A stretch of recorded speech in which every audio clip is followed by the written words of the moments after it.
ஒரு காலத்தில் மூங்கில் செடிகளையும் ஊமத்தம் பூக்களையும் வளர்க்கும் 2 விவசாயிகள் இருந்தனர், ஆலன் மற்றும் சந்தோஷ். ஆலன் எல்லாமே வேகமாக வளர வேண்டும் என்று ஆசைப்பட்டார். அவர் விதையை ஊன்றிய அடுத்த நாளே மண் எவ்வளவு சீக்கிரம் பிளந்து செடி வெளியே வரும் என்று காத்திருந்தார். அவர் வளர்த்த ஊமத்தம் பூக்கள் 2 வாரங்களில் துரிதமாக வளர்ந்து பெரிய பூக்களை கொடுத்தன. ஆலனுக்கு பெரிய திருப்தி. சந்தோஷ் மூங்கில் விதையை நட்டார். ஆனால் முதல் வருடம் முழுவதும் அவர் எவ்வளவு தண்ணீர் ஊற்றியும் உரம் போட்டும் மண்ணின் மேற்பரப்பில் மூங்கில் செடி வளரவே இல்லை. ஆலன் தினமும் சந்தோஷை பார்த்து சிரிப்பார். சந்தோஷ், நீ உன் நேரத்தையும் தண்ணீரையும் வீணடிக்கிறாய். பார், என் பூக்கள் எவ்வளவு வேகமாக வளர்ந்திருக்கின்றன என்றார். சந்தோஷ் புன்னகையுடன், நான் பொறுமையோடு காத்திருக்கிறேன் ஆலன், நான் மண்ணில் ஆழத்தில் விதை போட்டிருக்கிறேன் என்றார். வருடங்கள் கடந்து போயின. ஆலனின் ஊமத்த பூக்கள் செடி தங்கள் வேகமான ஆயுள் காலத்தை முடித்துக் கொண்டு வாடத் தொடங்கின.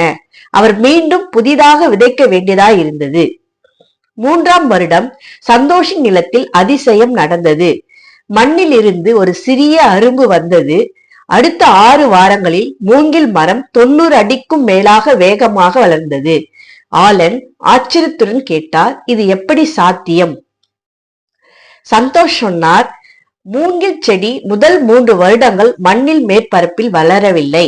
ஆனால் அந்த நேரத்தில் அது தன் ஆயிரக்கணக்கான மைல் நீளமுள்ள உறுதியான வேர் அமைப்பை பூமிக்குள் கட்டமைத்துக் கொண்டிருந்தது.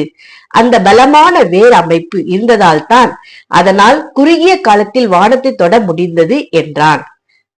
வீழ்வதினால் விதை அழுவதில்லை, புதைப்பதினால் அது அழிவதில்லை. மறைவில் ஒரு மாற்றம் நிகழும்.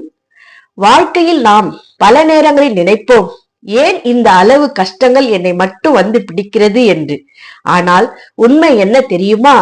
விதை மண்ணின் கீழ் புதைக்கப்பட்டாலும் அது அழிவதில்லை, அது வளர்வதற்காகத்தான் புதைக்கப்படுகிறது. நம் வாழ்க்கையிலும் அதேதான்.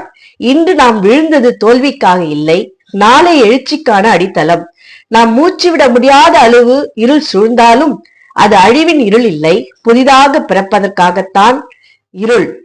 குறித்த காலத்துக்கு தரிசனம் இன்னும் வைக்கப்பட்டிருக்கிறது. முடிவிலே அது விளங்கும். அது பொய் சொல்லாது. அது தாமதித்தாலும் அதற்கு காத்திரு. அது நிச்சயமாய் வரும். அது தாமதிப்பதில்லை. ஆபகுக் 2:3. இரக்கத்துக்காக காத்திருக்கிற உங்களை ஆண்டவர் இயேசு வளர செய்வாராக.